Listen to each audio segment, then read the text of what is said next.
As a person that was born in Louisiana, I've always had an interest in the idea of voodoo. To me, when I think of voodoo, I think of rituals, zombies, voodoo dolls, and black magic. I'd always seen voodoo as evil and something that should be feared. From animal sacrifices to impaled voodoo dolls, voodoo has always been an invoker of nightmares. I could never have been any more wrong about the topic. After I selected this topic for my speech and I started doing research, I quickly learned that voodoo wasn't quite that evil. Although it does in fact contain a few unusual practices, it also has several positive qualities along with it. You see, voodoo is actually a religion. Yes, you did in fact hear me correctly. Voodoo is actually a religion. It is a religion that contains both Haitian and Catholic ideas.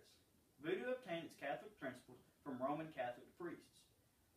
Now that I've showed you the true reality of voodoo, I'd like to tell you about the origin of this strange religion. Voodoo originated from African slaves that had been captured by the Spaniards and brought to the Caribbean.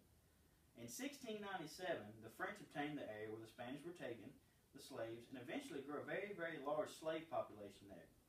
The French were much kinder to the slaves and actually introduced Catholic ideas to them. Over time, the slaves actually fused some of their beliefs with those of the Catholic ideas. Eventually, some of the French-speaking slaves who practiced voodoo were brought to New Orleans, which explains why it's present there now. What exactly do voodooists believe? They believe that the world is broken down into two parts that are intertwined. There is both an invisible world and a visible world. The living world is the visible, and when you die, you travel to the invisible world. Since the two worlds are intertwined, once someone passes over to the invisible world, their spirits are still present in the living world. In the voodoo religion, there are ordained ministers. Male priests are called Hungan. Female priests are called Monbo. They are present to give advice and spiritual enlightenment to those who need it. Now, if there's a good side of voodoo, there has to be an evil side as well. Those who practice the dark side of voodoo are called Bokors. The Bokors are evil and attempt to cast spells on people and curse them. You may be wondering how voodoo got painted in such a bad light. You can thank the American culture for that.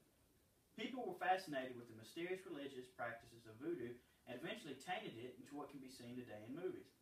The majority of the negative images that people have of voodoo came from movies that they watched or books that they may have read. As I reach the end of my speech, I hope you have learned as much as I have. Even though I have no plan to become a voodooist myself, I'm glad that I was able to learn about it and clear up misconceptions about it. So next time you hear the word voodoo, you may think of an African priest instead of a flesh-eating zombie.